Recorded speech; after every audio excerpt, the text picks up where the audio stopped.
Harvard Divinity School. The Christian Right and the Shaping of American Policies in Israel, Palestine, October 26th, 2021. Hello, everyone. I'm Diane Moore, and I'm the Faculty Director of Religion and Public Life at the Harvard Divinity School. On behalf of my colleagues, Hilary Rantisi, Atalia Omer, Rima Tassi, Navi Harden, and our friends at the Project on Negotiation at Harvard Law School, I want to warmly welcome you all to the Christian Right and Shaping of American Policies in Palestine, Israel. This webinar is part of the Religion, Conflict, and Peace Initiative webinar series and is co-sponsored by the Project on Negotiation at Harvard Law School. I want to acknowledge that I am broadcasting from my home on the ancestral lands of the Massachusetts and Wampanoag tribes. The Religion, Conflict, and Peace Initiative is a program of religion and public life whose mission is to enhance the public understanding of religion in service of just peace. In all our work, we centralize an analysis of how structural injustices thwart human and planetary flourishing, and how a more capacious and complex understanding of religion can yield fresh insights into contemporary challenges and opportunities for just peace building.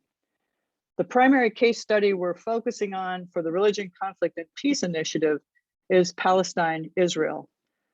Our aim is to stretch the scholarly discourse around religion and the practices of peace building and examine the decolonial potentialities of art, religion, and identity transformation. Our fall series in the Religion, Conflict, and Peace Initiative focuses on the themes of religious terminologies and secular nationalism and political violence, on decolonial sites of practice and theory in Israel-Palestine, and on political emancipatory theologies from a comparative perspective. Today's webinar examines the political ideologies and religious beliefs of the Christian right in the United States and their role in influencing policies in Palestine, Israel. We are incredibly honored to have with us today three guests who can speak authentically and eloquently about these critical questions. And I'm going to ask them to come on screen now as I introduce them. Greg Khalil is the co-founder and president of Telos, a Washington, DC-based nonprofit that equips American leaders and their communities to better engage seemingly intractable conflicts. Much of Telos's work is centered on the role of faith leaders with an emphasis on evangelical Christians and culture shapers in America's relationship to Israel, Palestine, and the broader Middle East.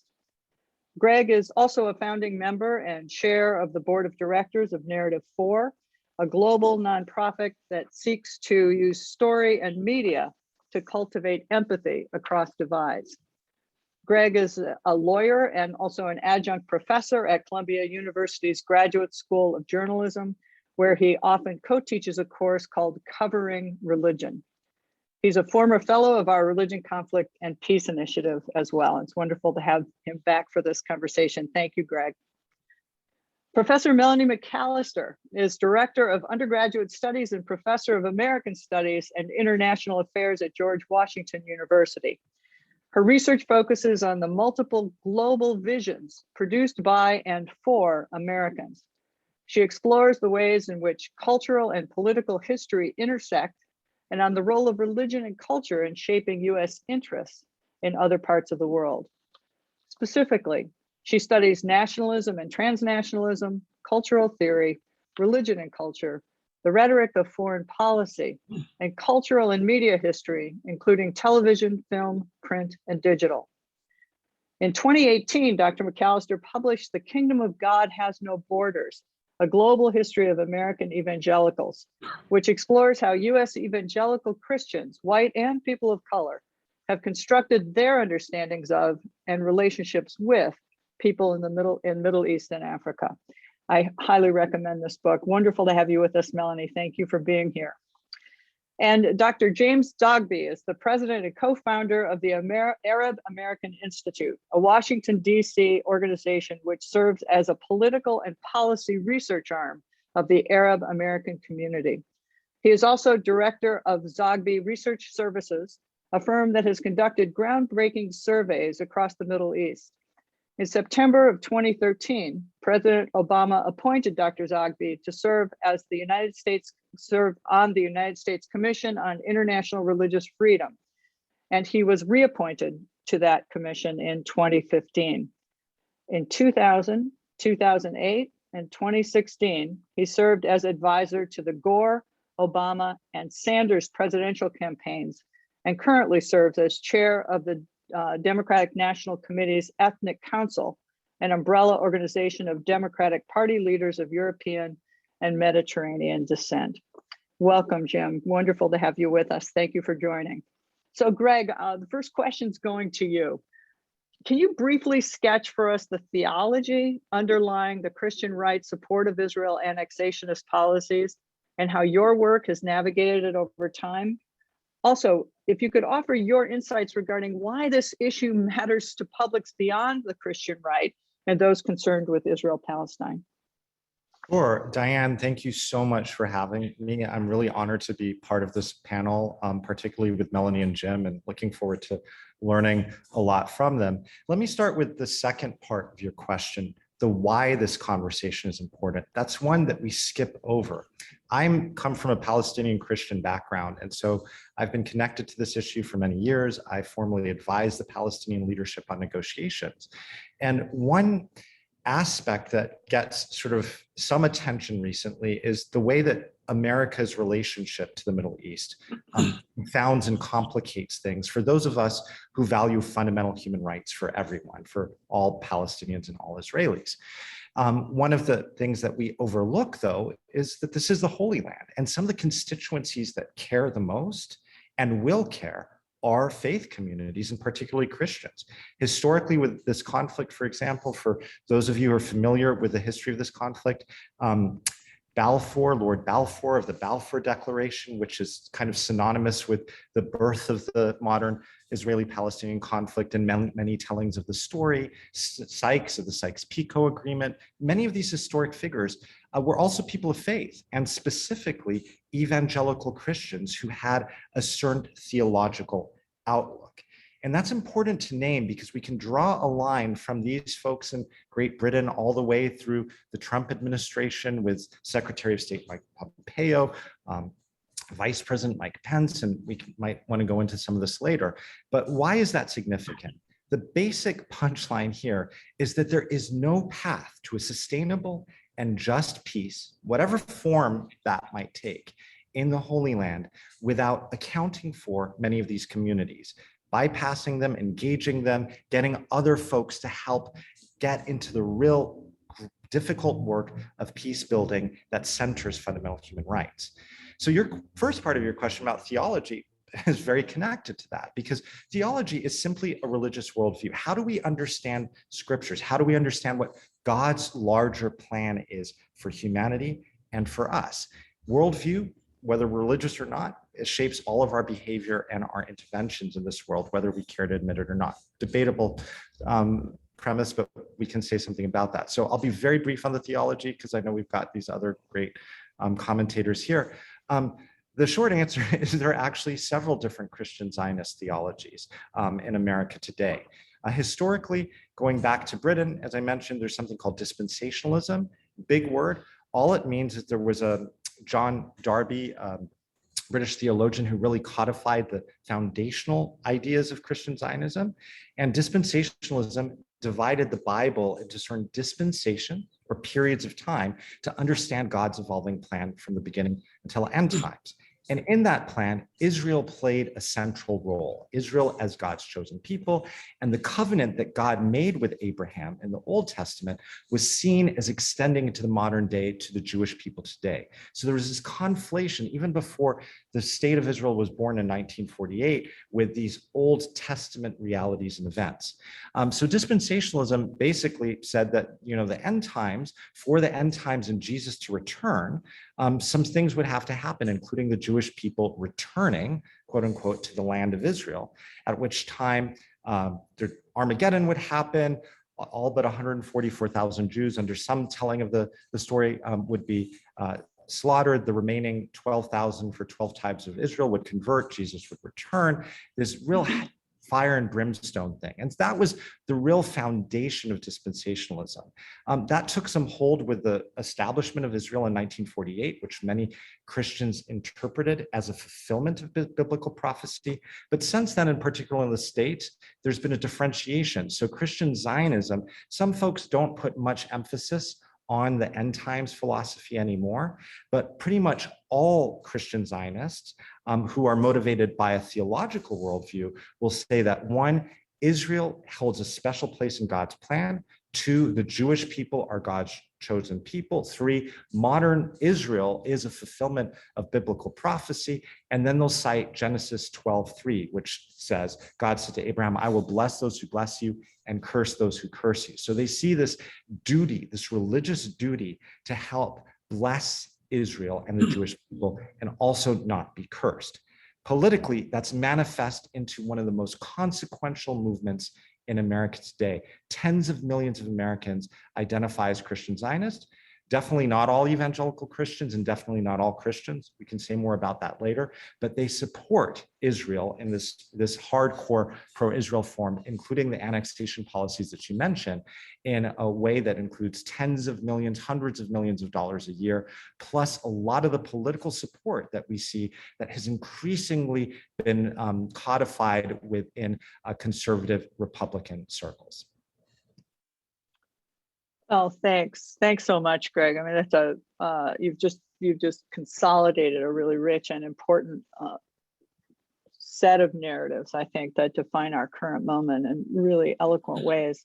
One thing I just want to highlight that you represented that's really so important here is that it's easy to paint evangelical Christianity in one broad stroke, which you clearly are not doing, but I just want to underscore that critical distinction. And even among Christian Zionists, there are different strands of thought relevant to how people come to the policy and theological conclusions that they do. But those, I completely agree with those three overarching foundations that you cite that articulate people's motivations currently and the way it's playing itself out in public policy.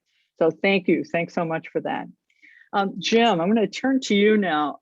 Based on your vast and incredibly long experience in the policy world and intimate familiarity with the shaping of American foreign policies in the MENA region and vis-a-vis Palestine, Israel, how would you characterize the influence? How would you characterize the influence of the Christian right over time, and how has this influence manifested? Well, I'm going to combine a couple different worlds I live in. One obviously is the doctoral work I did in religion, and the other is the political work I do all the time, and then the work I do as a pollster. And make the observation that we have to look at this at levels. There certainly are the Hagees of the world and the Pat Robertsons of the world and the Falwells of the world who have projected a view not just of the Middle East, but of politics in general, and mobilized a base around that. And then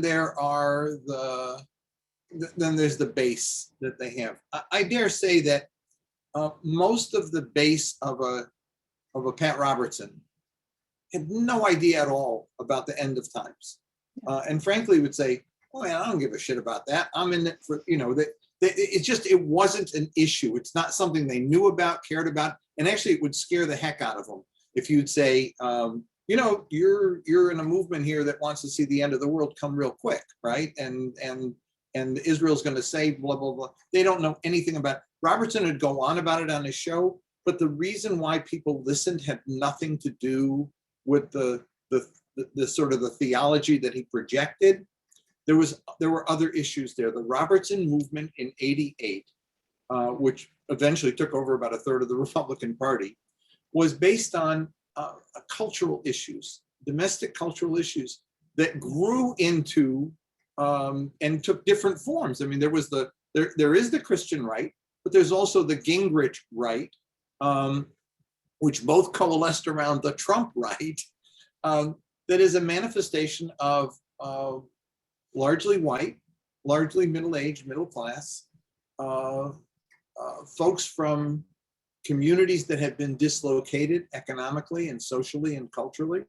I mean, these are folks who turn on TV and say, I can't let my kids watch that. That's not, you know, I don't know what to do with this. The world is changing. They don't know what to do with it.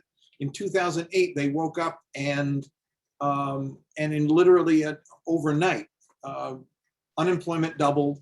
Homes, one out of every 5 homes was in foreclosure.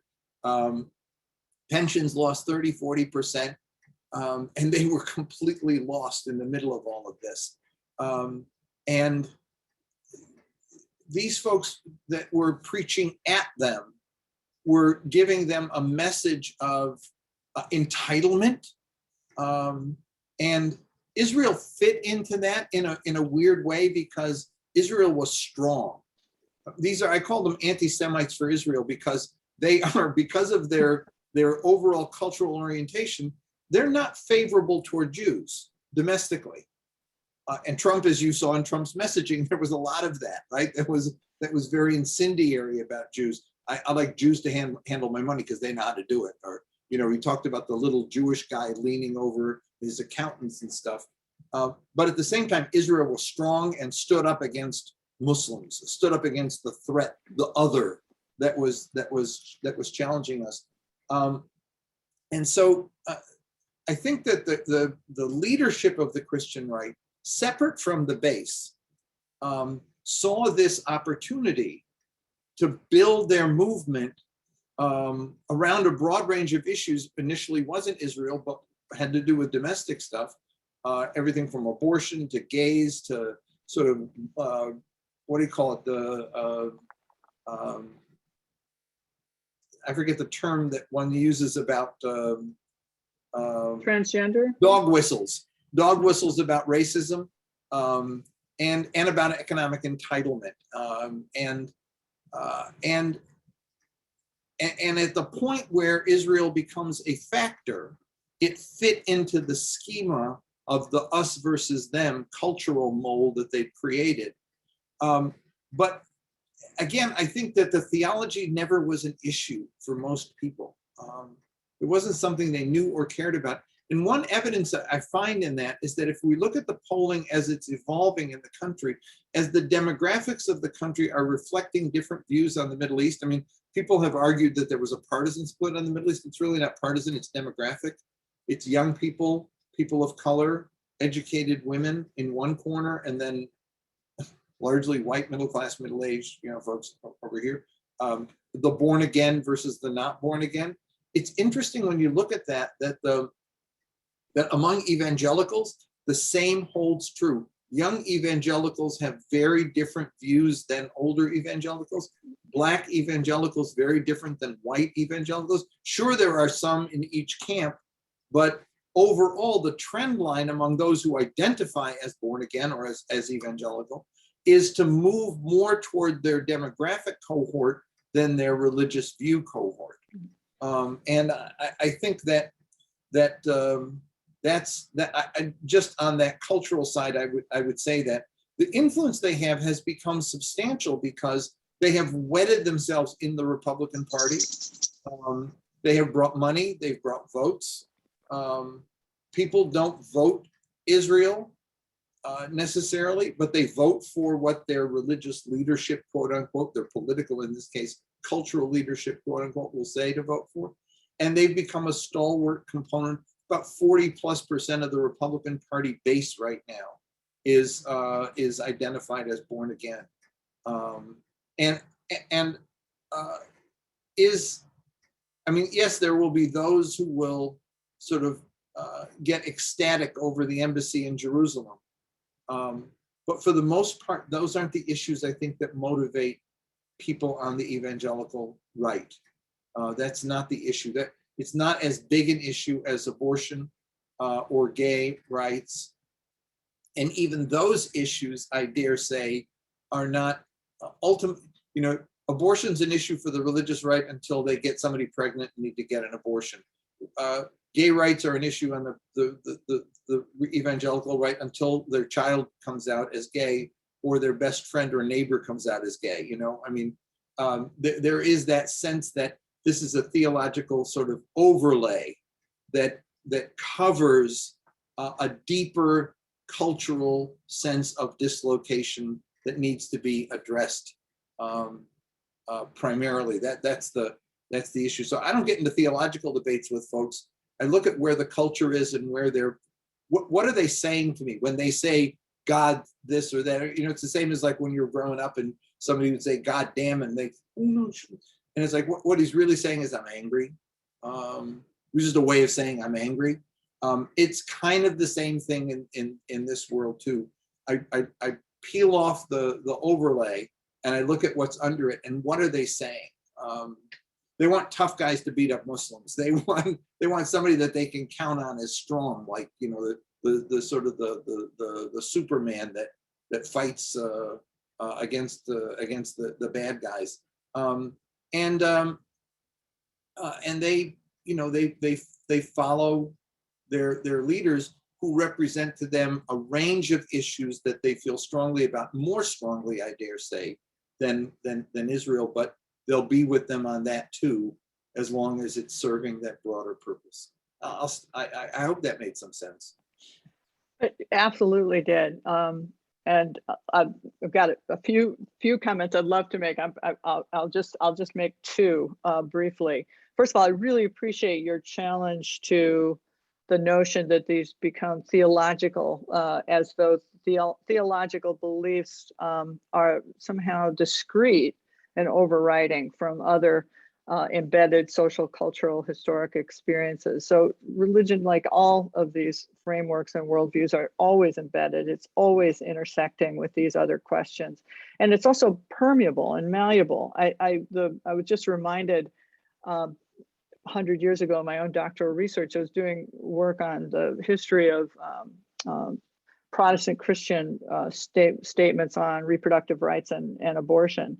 And the Southern Baptists in the 1970s, who are now ardent opponents of abortion, actually passed many resolutions in the early 70s and early 80s that supported the moral legitimacy of abortion under certain circumstances. And then in 2001, those were shifted dramatically. So again, not to make any commentary about what's right or wrong in that arena, but just to say these are really permeable and malleable, and then are influenced by a whole host of cultural and social historical factors. So thanks so much for that overview and those insights.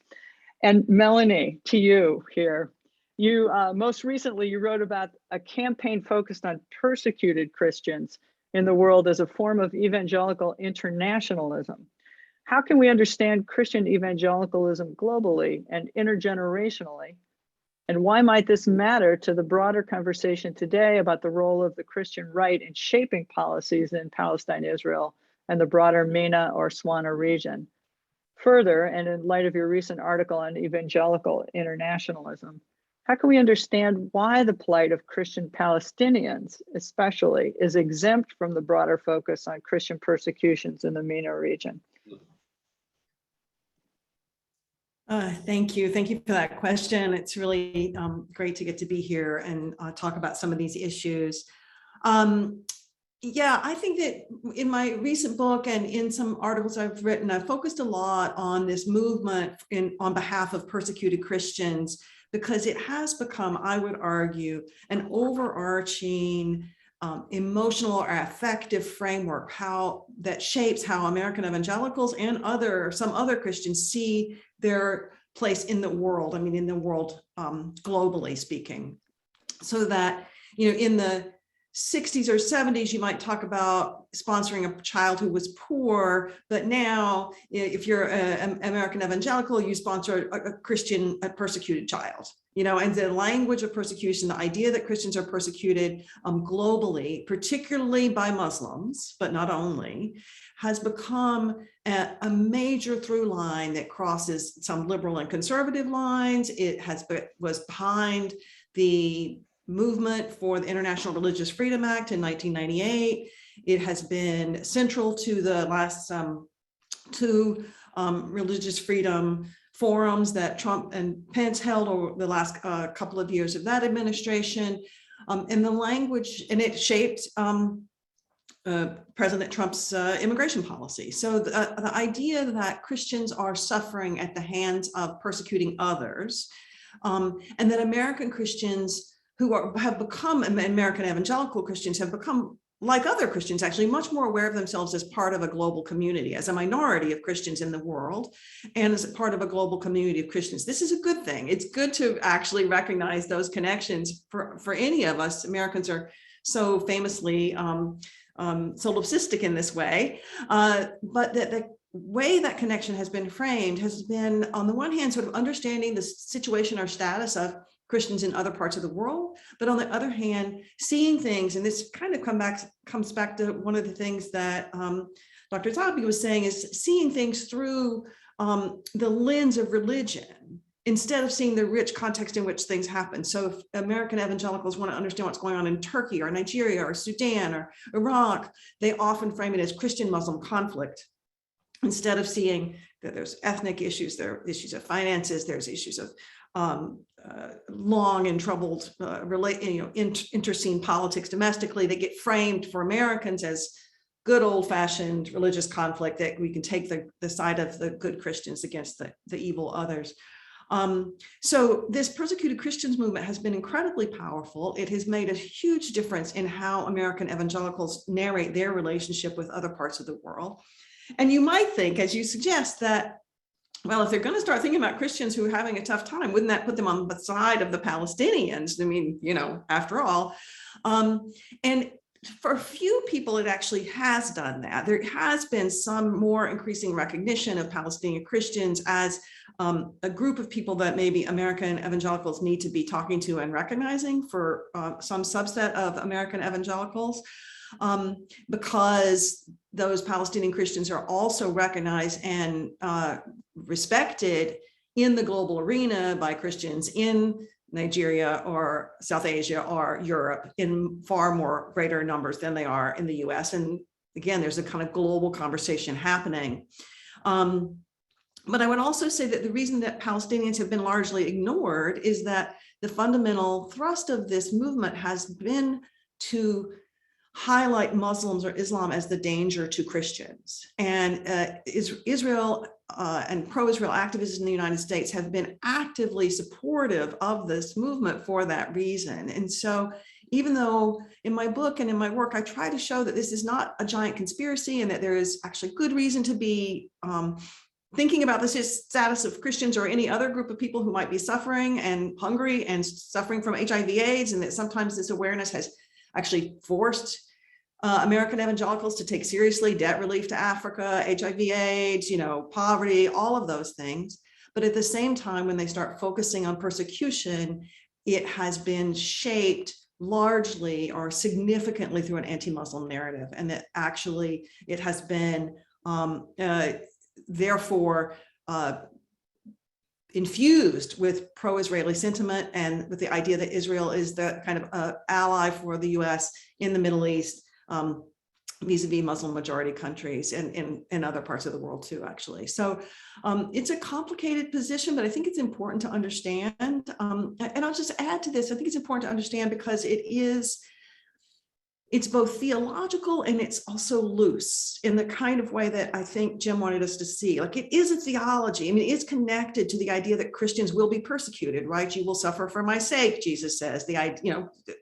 Christians worship a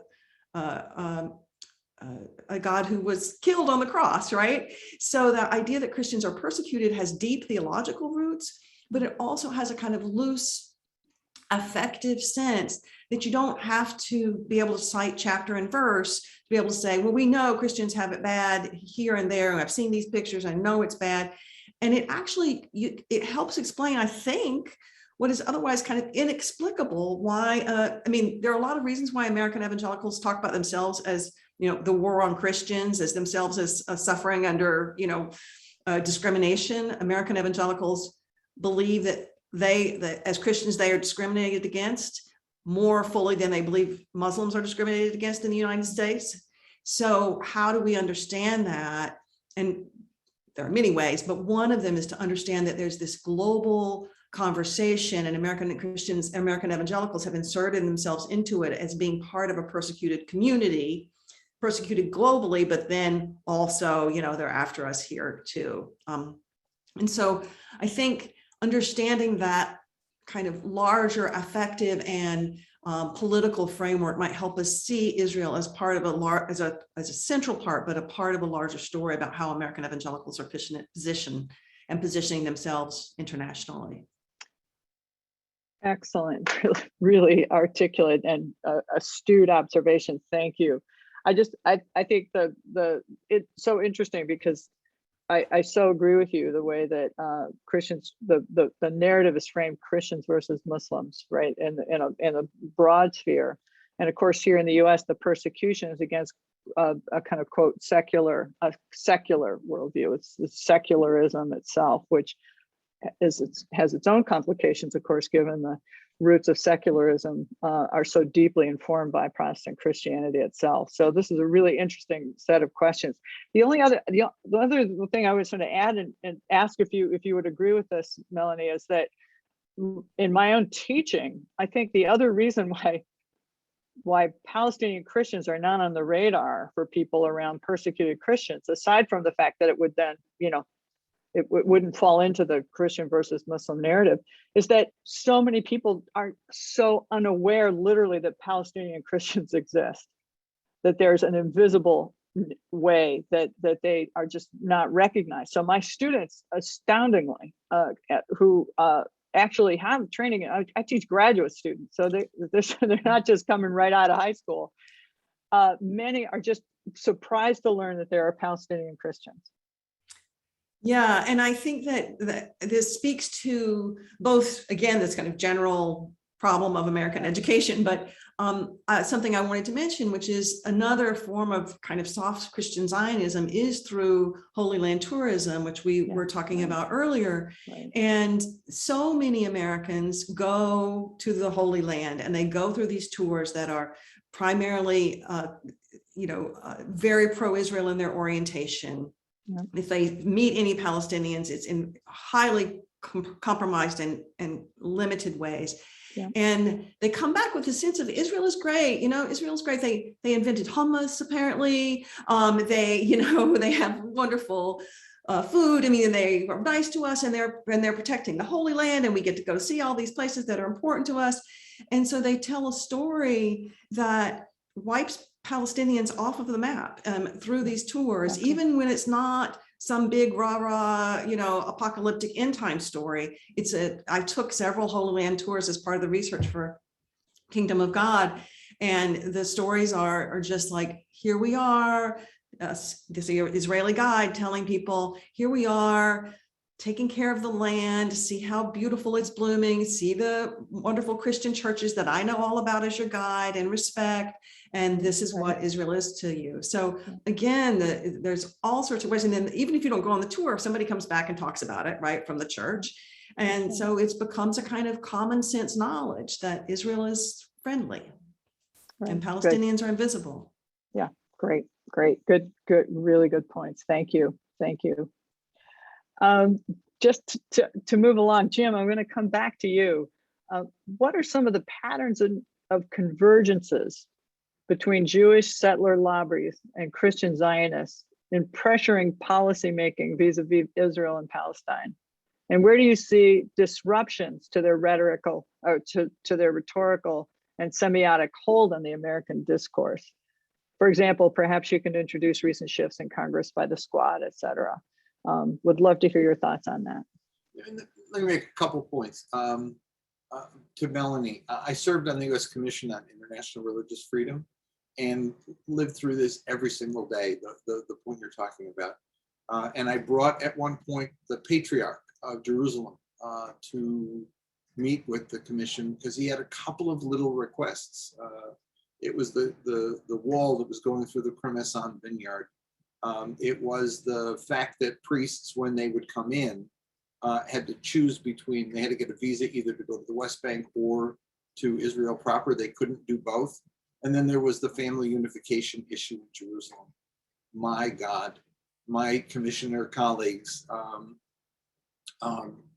started with him on, why aren't you using your position to speak to Hamas and tell them to stop with the rockets. Why are you singling out Israel for criticism? I mean, that was how damned indecent they were with him. They not only had blinders on, but it sort of got them almost viscerally upset that they were being challenged by a Christian about Christians in an area where they had already figured out this is where we are on this one. And you're right, it's a convergence of this persecution mindset and the anti-Muslim mindset, anti-Arab, anti-Muslim, which become conflated in their mindset, and anything that threatens it threatens to unravel the whole fabric that is making sense to them at this point. And I found, in that case, I found Trump interesting because when you talk about persecution, I mean, this was an entire movement based on grievance. It started with Nixon, and it was, you know, the blacks were out to get us, and they get everything, and we don't get anything. And then it grew into every aspect of cultural, social, political, and economic dislocation had somebody or some group, identifiable group, that was the cause of it. And it manifested itself in this political movement.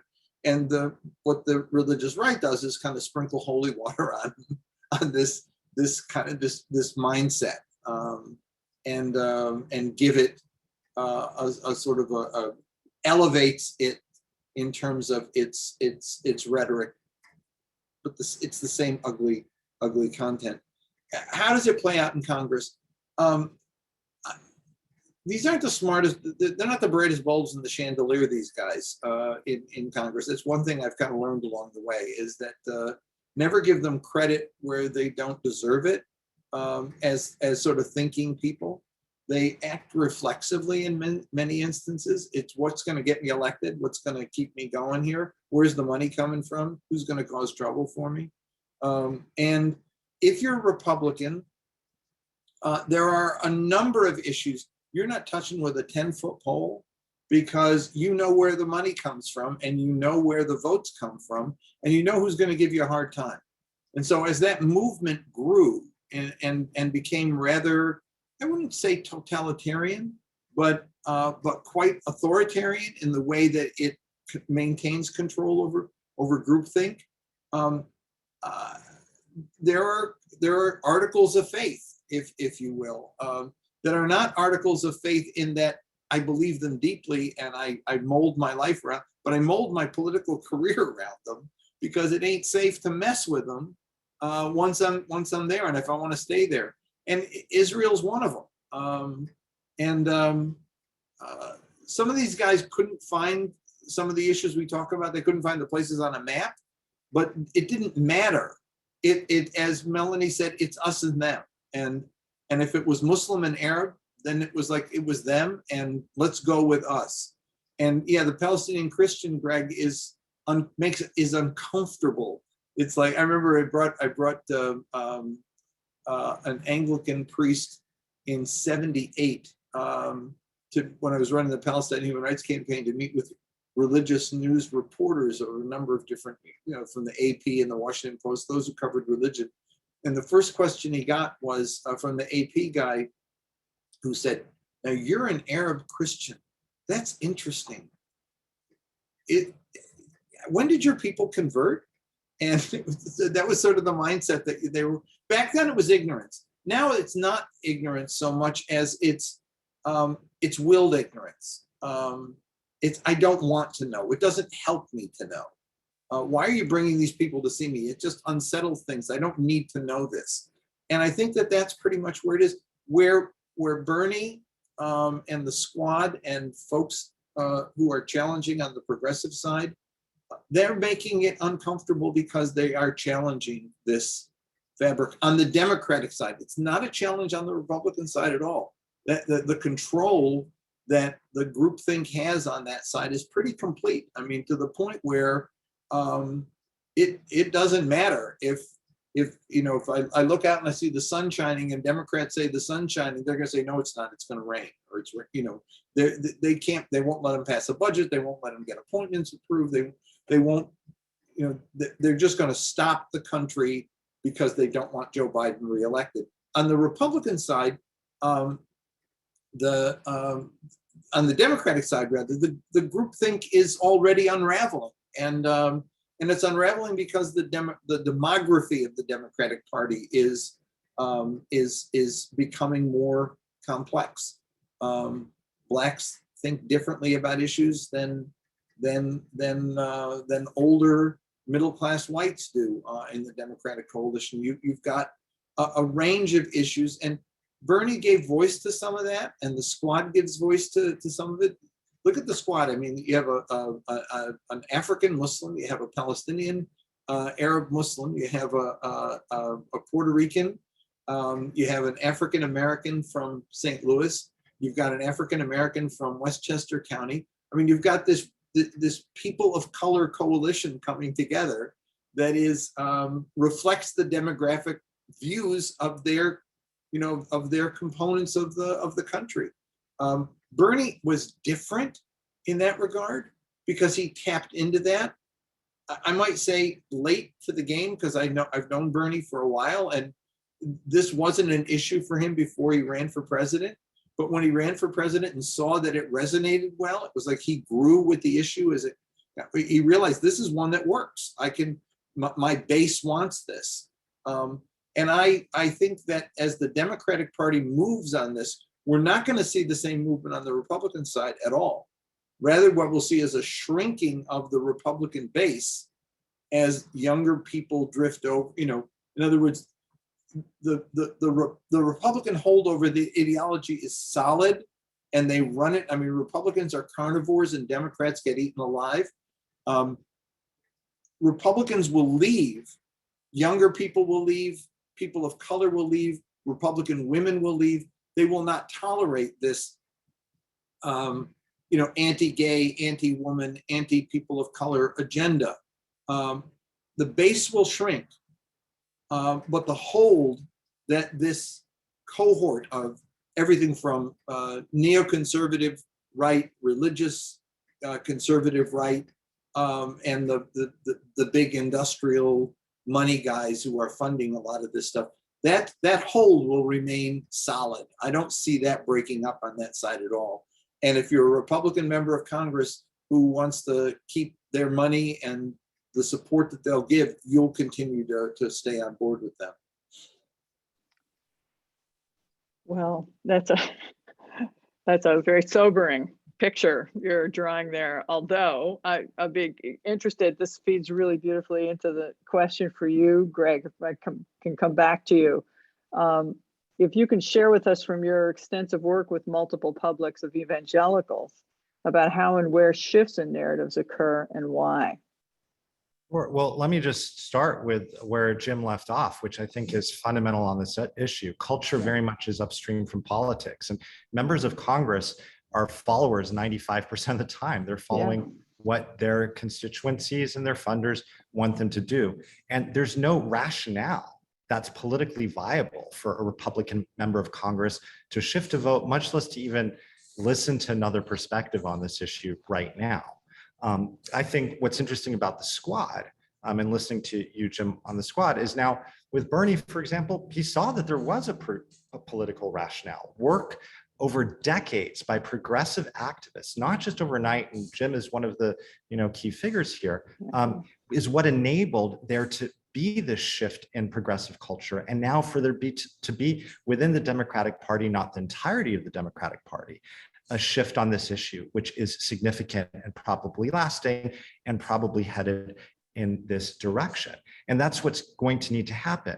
What I would say, though, is that for there to be a sustainable shift in the US relationship to Israel, Palestine, and the broader Middle East, it can't just be a movement within my tribe. I'm a proud progressive. It's got to be something larger. And for that to be sustainable, we've got to figure out how to build culture and constituency. That's where these evangelicals come in and Christians come in who are not a monolith. That's one thing. If you walk away from this call with one point Just as your community is not a monolith, neither are Christians, neither are evangelicals, neither are Christian Zionists. As I was indicating earlier, there's a variety of worldviews there that motivate folks. And while we don't need to get into conversations about theology, this is an important entry point for somebody who has a religious view on the world. And so where I've seen shifts over the years have been with inviting people into conversation. Melanie, I was so glad that you brought in the point of pilgrimage and how that has been used to build this movement. It's also been used within progressive Christian circles. So you see progressive Christian circles who had missions on the ground and saw these certain realities and then started inviting their churches over. And many Christians felt, rightly so, after the Holocaust, a huge sense of complicity for 2 millennia of anti-Semitism, much of which is rationalized or sanctified after the fact with certain Christian theologies, as we know. And so many of the mainline churches use pilgrimage as a view to encounter the realities on the ground, and that helped build a different movement in these areas. So what we've seen with evangelicals is that there's folks, Christians United for Israel, 10 million members they claim. Proudly Christian Zionist organization talks about the blessings and the end times prophecy. That's not the majority of Christian Zionists. Many of those folks are very hard to reach, but most people just kind of receive this thing like it's a package, it's an identity package. Today, evangelical, as we know, is a moving target and it's moving much more rapidly since the rise of Trumpism. And now there's a lot of people who are opting out, increasingly Black and brown evangelicals of that label, and a lot of people opting in, folks who don't even know what it means from a faith-based perspective. And so the opportunity here is that there's so much differentiation with these communities. When you give someone a chance, like for example, on a trip, or through a conversation or through whatever, there's a variety of different vehicles to actually hold a mirror to what they think may be their theology, which often is not very well formed, or just some notion that they received that, Israel is special among the nations. And then to hold it with some things that they also really deeply believe, such as the teachings of Jesus, that those things often don't match up.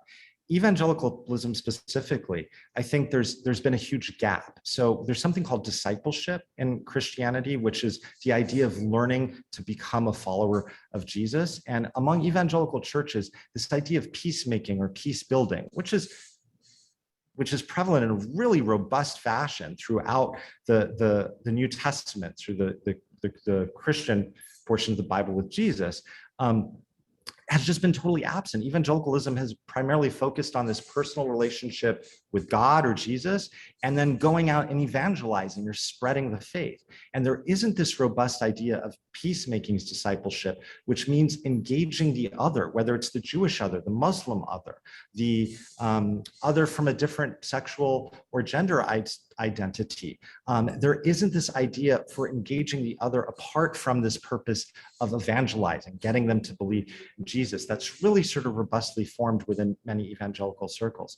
And I found that actually, this is really quite significant because if you don't have that software there, you can empathize with anyone. You can sympathize. You can see, oh, the plight of these people is terrible, but maybe that's just the way it is. Maybe it's not connected to me. Whereas if you have this software and this sense of implication, that really motivates people to go on a deeper journey. And we see this, Jim was talking about the generational divides. Young evangelicals, this research is coming out that's pretty consistent, is there's a real shift on Israel happening. 69% in 2018 defined as pro-Israel and only pro-Israel in this robust firm, down to 34% this year earlier. And that's just one poll, but there's a number of polling that shows this data. Last point I want to make here, Diane, and sorry for going off on so long, this is really an important subject, is that, the fact of the matter is that younger evangelicals and the shifts on Israel, I think, don't have a lot to do with Israel specifically. It has more to do with a deeper questioning of what it means to be a person of the Christian faith in this world, inheriting this fact that now, like, evangelical is synonymous with Trumpism and Republican which many folks reject. And so, and so I think there's real opportunity here to build diverse consequential, multi-faith, multi-partisan movements. We have not yet capitalized on organizing these shifts into something new, but I think that's the key next step if we want to see a meaningful shift in both American culture and ultimately politics on this issue.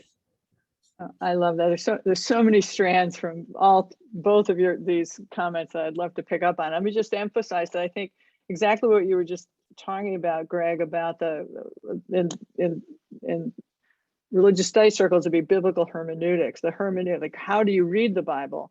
And this is what I am experiencing in terms of working with younger evangelical Christians, is that their hermeneutic is shifting to a larger kind of peace building frame or a justice frame, rooted again in a very particular interpretation of especially the Gospels, but not exclusively. So I just think there's exactly lots of shifting foci here that is both playing out in the data as well as I think that confirm these demographic shifts that you and Jim have been highlighting. Yeah, Jim, I actually want to turn it over to Melanie just because we're almost out of time, and I want to make sure to get this important second question into you, Melanie. So apologies. Our time is too darn short, I'll tell you. But so much, Melanie, of your immense intellectual contribution is focused on the multiple ways in which religion and culture shape the American imaginations and interests in the world. For example, you've written influentially about American Orientalism as well as, and relatedly, evangelical Christians. Can you speak about the specifics of recent policy decisions regarding the relocation of the embassy to Jerusalem, the cutting of aid to UNRWA under Trump, the Abraham quote peace or normalization accords, et cetera, and how your scholarly research on religion and the shaping of political interventions can help us more complexly interpret the causal forces of white Christian evangelicals in the US to shape these policies? Ooh, that's a big question. Yeah, for 3 minutes to answer it too. So right, and I know there's so many questions in the lineup too, and so I sort of I want to kind of cheat just a little bit, and I looked at some of the questions, if it's okay, and answer to follow up on what's been being said about the complexity. There are two questions I noticed. One was about Jimmy Carter, and one was about liberal Christians, and they both kind of ask, who are these people who are sort of seeming to speak up sometimes and yet not other times for Palestinians, and what is their position? So I want to mention two things about this because I think it's really worth being concrete about. So Jimmy Carter, for example, I don't want to get too inside baseball, but he does represent the liberal wing of the Southern Baptist Convention, which was actually a thing at some point in the late 1970s, through the 1970s, until the very specific organized right-wing takeover of the Southern Baptist Convention, which happened once and has recently tried to happen again. But there remains, more and more of a split, even among the most kind of reliably Republican of white evangelical constituencies. Now, remember, Southern Baptists include Black churches. There are a number of Black churches in the Southern Baptist Convention, but it's certainly predominantly white. So Carter represented and represents a range of people who used to fit comfortably in the Southern Baptist Convention and now fit much less comfortably. And that is just a kind of forerunner of what Greg was talking about with the split, not just demographically in terms of age, but also in terms of race. Evangelicals in the US, no matter how you define them, are a multiracial community. And the fact that white evangelicals have largely more conservative politics than evangelicals of color doesn't change the fact that it actually highlights the fact that you can be evangelical and liberal on a lot of different issues, including Israel. And so if we only talk about white evangelicals, we miss the opportunity to see that it is quite possible to have evangelical theology straight up, soup to nuts, and still be supportive of or invested in, or at least critical of the mainstream, supportive of Palestinians, or at least critical of the mainstream narrative about Israel. Another person mentioned that a lot of liberal churches have not signed on to BDS. Some have, which is pretty striking, but many haven't. And then again, there's a kind of diversity among the so-called ecumenical or liberal churches in how comfortable people feel actually taking a pro-Palestinian stance. And I'm reminded of a position that something was said about apartheid in South Africa in 1968, after the World Council of Churches made a decision to start funding anti-apartheid organizations, including the African National Congress. And this was highly controversial. It lost the World Council a lot of money and a lot of people, but they had a principled position. And I remember someone who was commenting on it at the time said, you know, the World Council has moved from expressions of sympathy to expressions of solidarity, something they have rarely been willing to risk. And so the move to think about the fact that there is a solidarity component that Bernie became aware of, that exists among some evangelicals, some liberal Christians, some people who are not Christian at all, and that is not entirely new. I was working on Palestine solidarity work in the 80s when I was only 4. But that work matters, and to recognize that is possible across religious lines, I really personally don't care what anybody believes about whether I'm going to hell or not, but I do care what they think about how social justice works in the world, and the fact that you can have somebody be allied with that no matter what their theology, I think is really important. And that's why talking about people of color when we talk about evangelicals helps us see that and not just pushing it aside. Really important, and thank you. And I appreciate also you grabbing some of those questions. And I want to apologies that our time is so short, but I want to also just raise maybe one more for the consideration of potentially the whole panel. It's Julia Wedgel. The question for all panelists. I'm not exactly sure how to frame this, but I'm interested in the best ways we can talk about the inherent anti-Semitism embedded in Christian Zionism. And I just want to then qualify that with what Melanie just said. Also, part of the other question, it's not only evangelicals, right? That they're Christian Zionists on the political spectrum that range, but how can we get at this inherent anti-Semitic piece? And do any of you have suggestions to respond to that important question?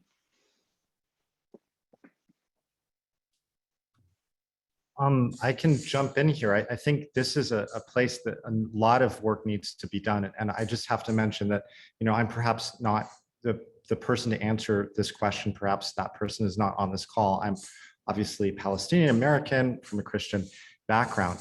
Yet what we see with many of the groups, so one of the things that Telos does is we do take many evangelical leaders in non-pandemic times on these trips to Palestine, Israel, to encounter the people and to do it through a lens of sort of holding that mirror up to what do I say I believe versus what are the consequences of what I believe or how my community is mobilizing its resources. And like all people, we all have bias.